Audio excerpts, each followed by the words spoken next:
विद्यार्थी मित्रांनो, आज आपण इंग्रजीचा अभ्यास करणार आहोत. आता आज जो भाग आपण पाहणार आहोत तो व्याकरणचा असल्यामुळं तो 5वी 6वी 7वी या तिन्ही वर्गासाठी असणार आहे. आता एक गोष्ट खरी आहे की तुम्ही पाहताय समोर एक इमेज.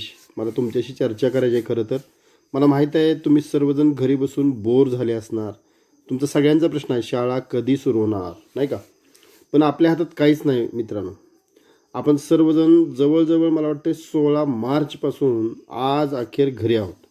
मार्च गेला, एप्रिल गेला, मे, जून, 4 महिने झाले. आपण सगळेजण शाळा, अभ्यास, तुमचे मित्र अशा अनेक गोष्टी मिस करताय, खूप मिस करताय. बरोबर आहे ना? पण आपल्या हातात काहीच नाही. त्यासाठी तर आपण ऑनलाईन अभ्यास सुरू केला आहे.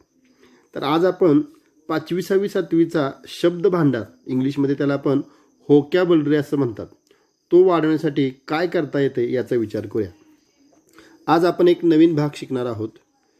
त्या नवीन भागाचं नाव आहे होमोफोन्स. तुम्हाला दिसतं इथं होमोफोन्सचं स्पेलिंग बघा, HOMOPHONES. होमोफोन्स याचा अर्थ आहे उच्चार समान म्हणजेच एकसारखा, पण स्पेलिंग आणि अर्थ हे वेगवेगळे असतं.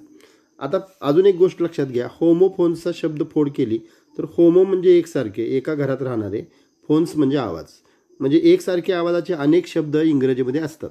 एक उदाहरण बघूया आपण की बाबा उच्चार समान आहे का, एकसारखा आहे का, पण स्पेलिंग अर्थ वेगळं असतंय का, अशा शब्दांना आपण काय म्हणतोय, होमोफोन्स. एक उदाहरण बघूया आपण. SHE याचा उच्चार शी असा आहे.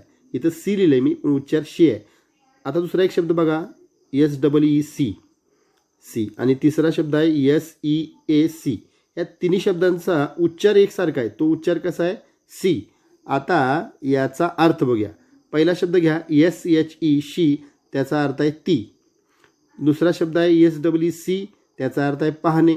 आणि तिसरा अर्थ आहे SEAC, हा जो शब्द आहे याचा अर्थ आहे समुद्र. अशा पद्धतीनं हा जो सीचा गट आहे, या अखंड गटाला आपण होमोफोन्स म्हणू शकतो. तर अशी अनेक उदाहरणं आपण आज लिहून घेणार आहे.